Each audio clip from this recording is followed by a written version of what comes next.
మగ్గిపోయిందండి. ఉల్లిపాయలు బాగా మగ్గుతున్నాయండి. చూసారా, కొంచెం మగ్గాలండి ఉంటాను. ఉల్లిపాయలు మగ్గినాయండి. ఇంకో క్యారెట్ వేసుకున్నానండి.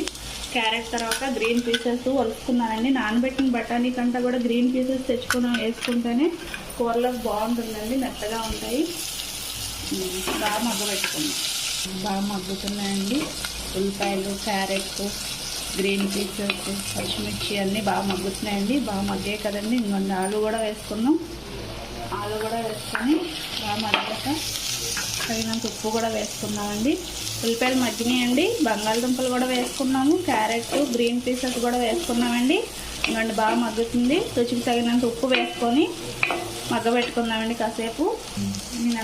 మీరు ఎంత తింటారో అంత వేసుకోండి. మేమైతే కొంచెం తక్కువే తింటామండి. ఉప్పు వేసుకున్నాం కదండి, కలుపుకున్నాం. బాగా కలిగి పెట్టుకున్నామండి. కొంచెం మగ్గుతూ ఉప్పు వేసాక ఒక 1/2 స్పూన్ పసుపు కూడా వేసుకున్నామండి.